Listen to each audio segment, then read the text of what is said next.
言い訳をするな。お前のような高卒無能のじじいは会社の恥だ。もう顔も見たくない。首だ。今すぐ消えろ。二代目社長は大声でそう叫んだ。二代目社長の横暴に俺もさすがに納得できない。私は今までこの会社のために貢献してきました。クビにされるような言われはないはずです。俺の言葉に二代目社長は馬鹿にしたような視線を送ってくる。高卒のお前に一体何ができるって？貢献？笑わせるなよ。自意識過剰もほどほどにしろ。お前なんかこの会社に必要ないんだよ。二代目社長の吐き捨てた言葉に俺は大きなショックを受けた。就職してから35年間、俺なりに精一杯この会社に尽くしてきたつもりだった。それを必要ないとまで言われるとは。わかりました。俺はそのまま35年勤めた会社を去ることにした。この後、会社がどうなるのかは、二代目はまだ想像もできていなかったのだろう。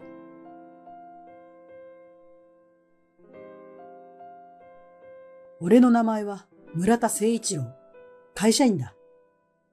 高校を卒業してから35年間、ずっと同じ会社に勤めている。俺の勤める会社には多くの協力会社がいる。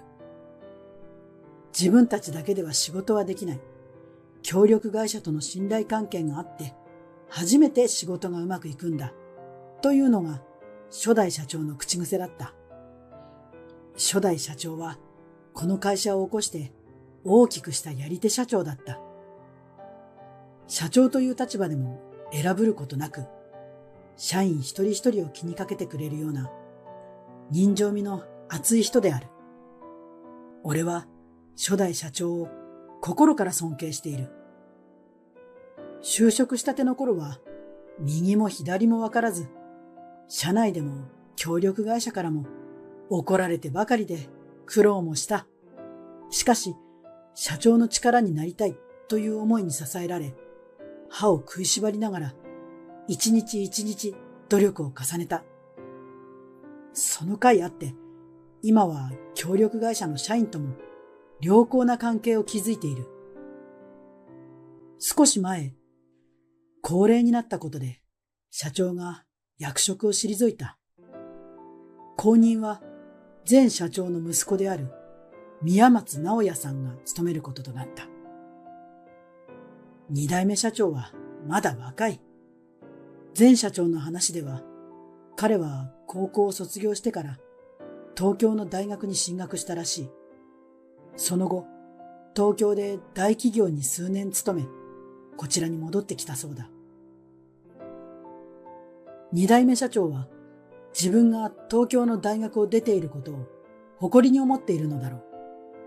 確かに二代目社長の母校は俺でも知っている有名大学である。しかし、そのせいで学歴主義な人間に育ってしまったようだ。二代目社長が社長の座についてまずしたことは、社員たちの学歴のチェックだった。君はA大学卒か。なかなかいいところを出てるな。これからもよろしく頼むよ。君は B 大学卒ね。まあまあだな。二代目社長は資料を見ながら聞こえよがしに学歴を読み上げていく。俺の学歴を見た二代目社長は盛大に吹き出す。おいおい、村田は高卒だって？マジかよ。大学名の書き忘れか？いえ、書き忘れではありません。確かに私の最終学歴は高卒で間違いありません。よくもまあ恥ずかしげもなく高卒だなんて言えるな。俺が高卒だということが分かった瞬間、二代目社長は俺を見下した目で見てきた。高卒じゃお前に難しい仕事はわからないだろう。まったく、うちの会社にこんな無能な社員がいるなんてな。無能？高卒という学歴だけで仕事ができない社員と決めつけられ、俺は驚いてしまう。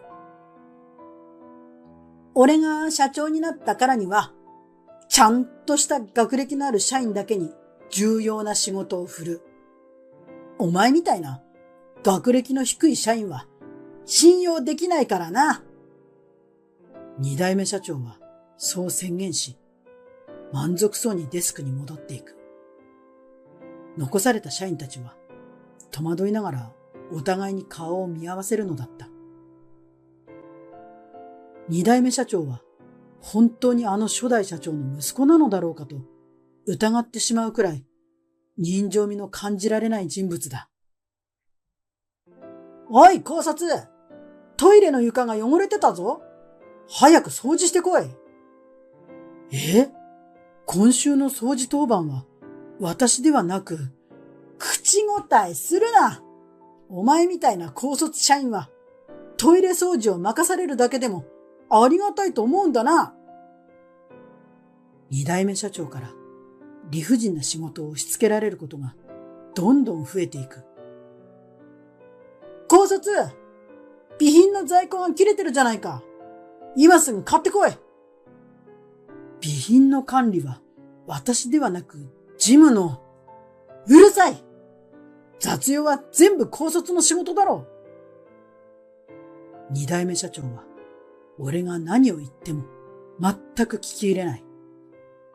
俺は仕方なく二代目社長に言われた雑務をこなす。二代目社長の横暴にもちろん腹は立っていた。しかし俺は自分の仕事が好きだった。同僚や協力会社の社員たちと力を合わせ一つのものを作り上げていく過程がとても好きなのだ。それに初代社長への恩義もあった。二代目社長は全く尊敬できないが、初代社長のことは心から尊敬している。俺は仕事が好きなことと初代社長への尊敬で二代目社長への不満を何とか我慢して仕事を続けているのだった。ある日、二代目社長がまた信じられない発言をしてきた。おい、高卒！お前の担当しているプロジェクト、もっと収益性が上げられるだろう。ちゃんと計算して仕事しろよ。これだから高卒は。お言葉ですが社長、これ以上予算のどこを削ればよろしいでしょうか。すでにギリギリのところまで削っているのですが。よく考えろよ。協力会社への支払いはもっと削れるだろう。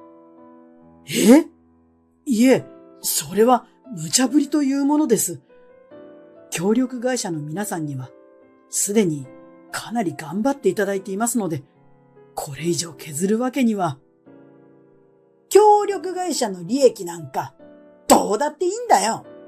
大事なのはうちの会社の利益だろうが。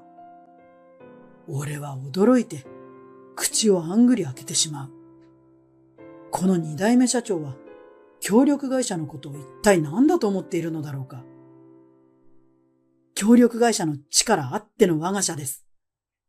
大事なのはうちだけの利益ではありません。うるさい！綺麗事言いやがって。協力会社との交渉がお前の仕事だろ？文句を言うなら自分の仕事をしっかりこなしてからにしろ。二代目社長は俺が何を言ってもいいからやれの一点張りだった。俺は仕方なく協力会社へアポを取る。協力会社に足を運び、頭を下げながら条件交渉をする。わかりました。正直なところかなり厳しいですが、他でもない村田さんの頼みですから、なんとか頑張りますよ。申し訳ありません。ありがとうございます。よろしくお願いします。俺は協力会社に何度も頭を下げ、丁寧にお礼を言ってから会社に戻る。無茶な条件を飲んでくれた協力会社に感謝しながら、腹の底では二代目社長への怒りがふつふつと湧いていた。ただいま戻りました。二代目社長のデスクの方を見ると、二代目社長はあくびをしながらパソコン画面を眺めている。俺はつかつかと二代目社長のデスクに歩み寄り、毅然とした態度で発言する。社長、協力会社の皆さんがうちの条件を飲んでくれました。おう、まあ、当然だな。皆さん、かなり無理をして条件を飲んでくれたんですよ。いつまでもこんな無茶ぶりをすることは許されませんよ。今回限りにしてください。俺の言葉に二代目社長の目に怒りの火がついた。なんだと？二代目社長がガタッと大きな音を立てて椅子から立ち上がる。高卒のくせに俺に意見する気か？俺が否定せずにまっすぐ二代目社長の目を見つめると、二代目社長はますます激怒する。協力会社はこき使え。うちの会社の利益を最大化することが一番重要だろう。そんな考えでは、そのうちどこの協力会社もうちに力を貸してくれなくなってしまいますよ。俺は必死に説得したが、二代目社長には全く響かないようだった。高卒が偉そうに。お前なんかに何がわかる？とにかく、俺の言うことが絶対だ。俺は平気でそんなこと言ってのける二代目社長を許せなかったが、二代目社長はその後も態度を改める気は一切ないようだった。そんなある日、新入社員が入ってきた。野木翔太です。よろしくお願いします。野木くんは、なんとあの T 大卒だ。優秀な人材がうちに入ってくれて嬉しいよ。これからよろしく頼む。二代目社長は満足そうな顔をして新入社員を紹介する。新入社員の野木くんはポケットに手を突っ込んでかったるそうに挨拶をしていた。有名大学を出ているらしいが、なんだか性格に問題がありそうだな、と俺は感じた。二代目社長は露骨に野木くんをひいきする。野木くんは優秀だからね。電話応対とかしなくていいから。そういうことは全部この高卒がやるからさ。野木くんにはもっと大きなプロジェクトを任せるつもりだから。俺には一度も見せたことのない笑顔で野木くんに言う二代目社長。その一方で俺に対する態度はさらに悪化していく。おい、高卒！野木くんの机が汚れてるだろう。早く拭いてやれよ。まったく高卒の無能は気が利かない。二代目社長は野木くんを相当気に入っている様子だ。しかし俺は、野木くんは二代目社長の期待するような優秀な社員ではないと感じていた。野木くん、以前も伝えたけど、説明されたことはしっかりメモを取ってください。俺優秀なんで、メモなんか取らなくても全部頭の中に入ってるんですよ。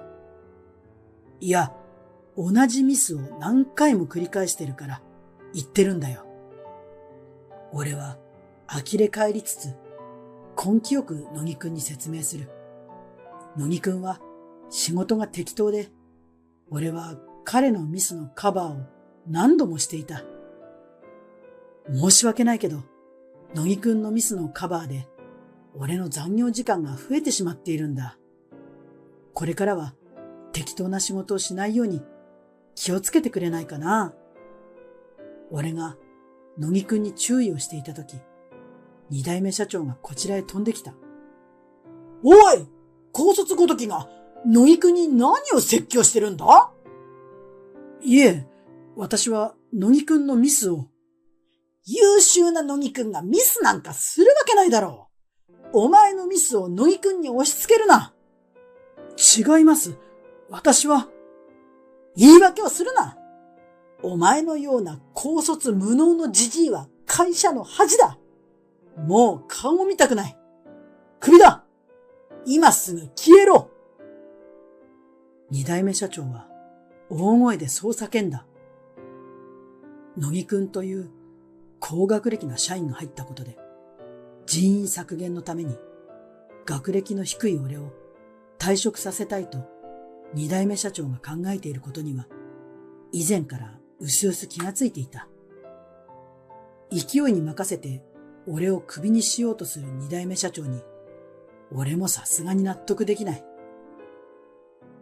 私は今までこの会社のために貢献してきました。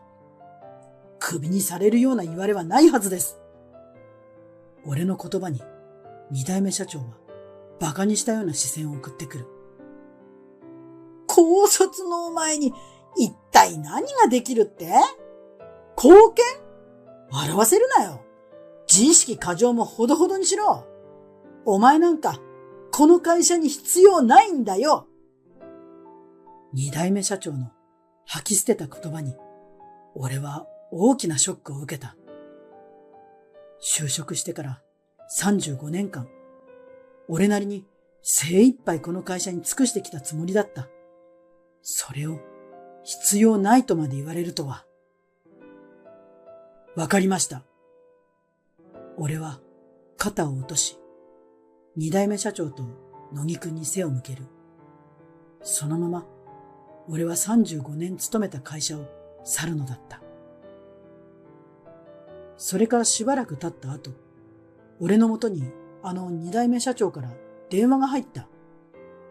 出てみると、いきなりキンキン声で二代目社長が叫ぶ。一体どういうことだ？お前がいなくなってから仕事がうまくいかない。わめき立てる二代目社長に、俺は冷静に答える。まあ、そうでしょうね。俺が元いた会社では、協力会社のうち9割との取引は俺が担当していた。30年以上の付き合いで、協力会社たちと信頼関係を築いてきたのだ。協力会社のほとんどは、村田さんがいるから、と二代目社長の無茶ぶりにも何とか対応してくれていたのである。しかし、二代目社長はそのことを知らなかった。当然、俺がいなくなってからは、無茶ぶりを受けてくれる協力会社はなくなった。そして、二代目社長は孤立状態になっていた。協力会社はみんな揃って二代目社長を批判しているという話は、俺の耳にも届いていた。協力会社の奴ら、口を揃えて、あなたが無能扱いしていた村田さんの方がよっぽど優秀だったとか言いやがって、協力会社ごときが、あいつら、うちの会社のおかげで仕事できてるくせに。二代目社長が悔しそうに言う。昔ながらの会社の社長は、二代目社長を相当きつく説教したらしく、二代目社長のプライドはズタズタになっているようだ。もともと二代目社長は管理も適当で、協力会社たちが無茶ぶりに対応してくれていたおかげで、会社の経営は何とか成り立っていた。しかし、いよいよ経営状態が悪化してきたのだろう。乃木くんもあんなに目をかけてやったのに、全然俺の言うことを聞いてくれないし。高学歴なことと仕事ができることは別の問題だ。乃木くんは高学歴ではあるが、仕事のできない典型的なタイプだった。このままじゃ、うちは倒産してしまう。今すぐうちに戻ってこい。二代目社長に泣きつかれても、俺の心は全く動かなかった。実は、俺は退職した後、付き合いのある会社に誘われて転職していたのだ。以前より待遇も良くなったので、そちらに戻るつもりは一切ありません。お断りします。俺が二代目社長の誘いをきっぱりと断ると、二代目社長は泣きそうな声を上げる。ちょっと待ってくれ。無能だとか言ったことは謝る。戻ってきてくれ。高卒の俺ではお役に立てる仕事はないと思います。それでは失礼します。俺は皮肉を込めて言うと、まだ泣き言を言っている二代目社長を無視して通話を切った。その後も二代目社長から何度も電話がかかってきたので、俺は着信拒否にした。ふんぞり返って何もしてこなかった二代目社長が、今から信頼を築こうとしても、時すでに遅し。会社は借金を抱えたまま倒産した。借金返済のために、二代目社長は寝る間も惜しんで働いていると聞いた。俺はといえば、この年だが今の会社で良い出会いがあり、同僚と結婚して幸せな生活を送っている。